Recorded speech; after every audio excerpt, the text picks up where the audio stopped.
വർഷം 1948. ഓസ്ട്രേലിയയിലെ അഡിലെയ്ഡിലെ ശാന്തമായൊരു കടൽ തീരം. രാവിലെ ആളുകൾ നടക്കുന്നതിനിടെ ഒരു മനുഷ്യൻ മണലിൽ ചാരിയിരിക്കുന്നത് കണ്ടു. ആദ്യമൊക്കെ അയാൾ ഉറങ്ങുകയാണെന്ന് എല്ലാവരും കരുതി. പക്ഷേ അടുത്തെത്തിയപ്പോൾ മനസ്സിലായി അയാൾ മരിച്ചിരിക്കുന്നു.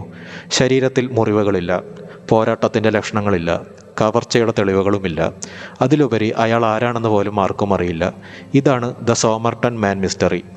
1948 ഡിസംബർ 1 സോമർട്ടൺ ബീച്ചിൽ നന്നായി വസ്ത്രം ധരിച്ചിരുന്ന ഒരു മധ്യവയസ്കൻ സ്യൂട്ട്, ടൈ, പോളിഷ് ചെയ്ത ഷൂസ് ഇതൊക്കെ ഇട്ട് കടൽ തീരത്ത് ചാരിക്കിടക്കുന്ന നിലയിൽ കണ്ടു.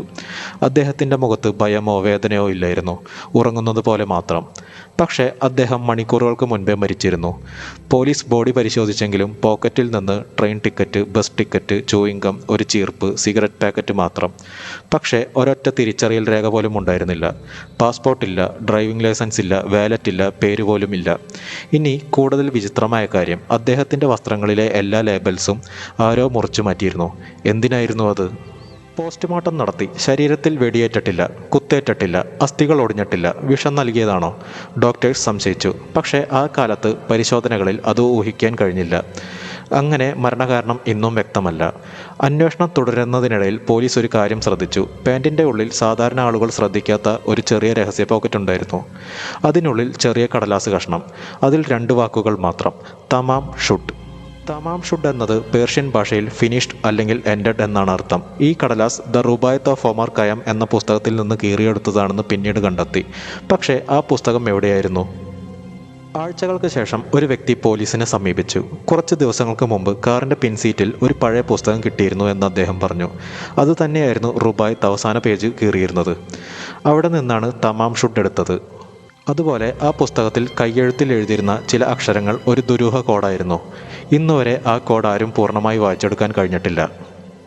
പുസ്തകത്തിൽ മറ്റൊരു കാര്യം കൂടി ഉണ്ടായിരുന്നു: ഒരു ഫോൺ നമ്പർ. പോലീസ് അന്വേഷിച്ചപ്പോൾ അത് സമീപത്ത് താമസിച്ചിരുന്ന ഒരു നഴ്സിൻ്റേതായിരുന്നു. അവളെ ചോദ്യം ചെയ്തു. അവൾ പറഞ്ഞു, മരിച്ച ആളെ ഞാൻ തിരിച്ചറിയിരുന്നില്ല. എന്നാൽ അദ്ദേഹത്തിൻ്റെ ഫോട്ടോ കണ്ടപ്പോൾ അവൾ അസ്വസ്ഥമായി. അന്വേഷണ ഉദ്യോഗസ്ഥർ പിന്നീട് പറഞ്ഞു. എന്തുകൊണ്ടാണ് അവൾ അങ്ങനെ പ്രതികരിച്ചത്? ഇന്നും വ്യക്തമായ ഉത്തരമില്ല. ഈ കേസിനെക്കുറിച്ച് നിരവധി സിദ്ധാന്തങ്ങൾ ഉയർന്നു. ചിലർ പറഞ്ഞു അദ്ദേഹം ഒരു ചാരനായിരുന്നു എന്ന്, കാരണം കോൾഡ് വാർ കാലഘട്ടമായിരുന്നു അത്. വേറെ ചിലർ പറഞ്ഞു ഇതൊരു രഹസ്യ പ്രണയബന്ധത്തിൻ്റെ ദാരുണ അന്ത്യം മാത്രമാണെന്ന്. മറ്റു ചിലർ പറഞ്ഞു സൂയിസൈഡ് ആണെന്ന്. പക്ഷേ ഇതിനൊന്നും തെളിവുകളില്ല. പതിറ്റാണ്ടുകൾക്ക് ശേഷം DNA സാങ്കേതികവിദ്യ വളർന്നു. ഗവേഷകർ വീണ്ടും കേസ് പരിശോധിച്ചു. മുടിയിലെ DNA ഉൾപ്പെടെ തെളിവുകൾ പഠിച്ചു. ചില ഗവേഷകർ അദ്ദേഹത്തിൻ്റെ ഐഡൻറ്റിറ്റിയെക്കുറിച്ച് പുതിയ സൂചനകൾ നൽകിയെങ്കിലും എല്ലാ വിദഗ്ധരും ഒരേ നിഗമനത്തിലെത്തിയില്ല. അതുകൊണ്ട് തന്നെ ഈ കേസിൽ പല ചോദ്യങ്ങളും ഇന്നും ചർച്ചാ വിഷയമാണ്. ഒരു ഡെഡ് ബോഡി, പേരില്ല, തിരിച്ചറിയൽ രേഖകളില്ല, മരണകാരണം വ്യക്തമല്ല, ഒരു ചെറിയ കടലാസ് മാത്രം: തമാം ഷുഡ്.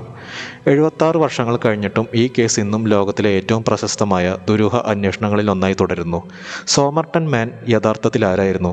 അദ്ദേഹം ഒരു സാധാരണ മനുഷ്യനോ അല്ലെങ്കിൽ ചരിത്രം മറച്ചുവെച്ച ഒരു ചാരനോ?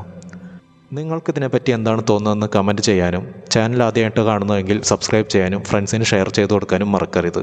ഞാൻ നാളെ മറ്റൊരു വീഡിയോ ആയിട്ട് വരുന്നതായിരിക്കും.